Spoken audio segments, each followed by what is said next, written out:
gloire à Dieu. Laissez-moi pendant quelques minutes vous parler de celui dont on chante la gloire, celui qu'on appelait Jésus le Nazaréen, mais qui est pour nous aujourd'hui Jésus le Fils de Dieu, le Christ incomparable. Il est venu de Dieu, né d'une simple femme.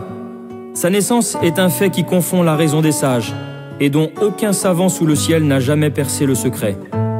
Il a revêtu la nature humaine afin de pouvoir racheter l'espèce humaine.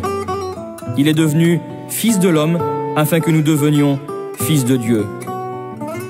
Il a vécu dans la pauvreté, grandi dans l'obscurité. Une fois seulement, au cours de sa jeunesse, il a franchi la frontière de sa province.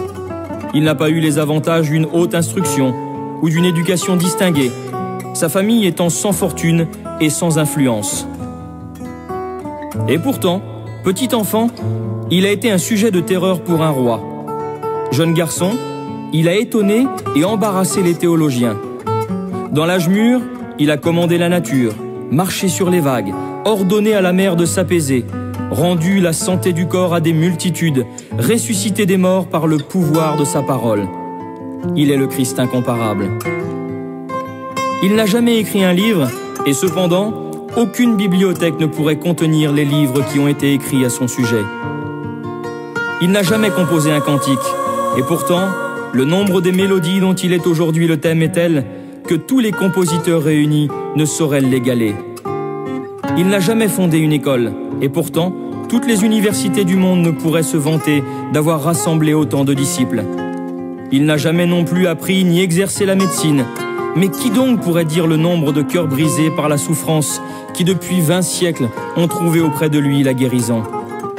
Il n'a jamais commandé une armée, ni enrôlé un soldat, ni manié une arme, et pourtant, aucun chef n'a levé plus de volontaires. Et dans le monde entier, des rebelles ont déposé les armes de la révolte et soumis leur volonté à la sienne, sans une parole de sommation de sa part, sans un geste de violence, par les seules armes de la douceur. Pour cela aussi, il est le Christ incomparable.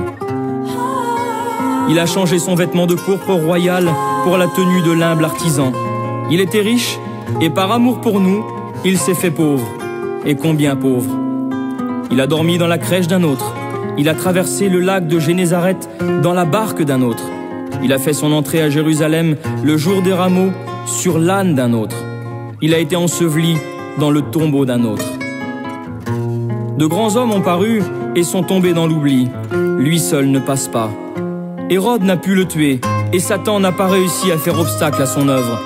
La mort n'a pas été capable de le détruire, ni le tombeau de le retenir sous sa puissance. Il est aussi pour cela le Christ incomparable. Il est l'admirable, le conseiller, le prince de la paix, annoncé par la voix du prophète dès les temps anciens. Sa personne est le grand miracle de l'histoire de la race humaine. Sur son visage d'homme rayonne la gloire éternelle du Très-Haut. Rends-toi compte, toi qui écoutes ce qu'il a fait pour toi. Sur la croix des esclaves et des criminels, il est mort pour l'amour de ton âme égarée. Il est mort d'une mort horrible et pleine d'angoisse, écrasé sous le poids affreux de ton péché, de tes peines et de tes angoisses. Patiemment, année après année, sur les sentiers du doute où tu fuyais ses pas, son cœur fidèle t'a cherché et tu ne le savais pas. Maintenant, il t'appelle, ouvre-lui ton cœur, ne tarde pas. Il a souffert la mort pour te donner la vie. Aujourd'hui, il voudrait t'entendre l'appeler mon sauveur.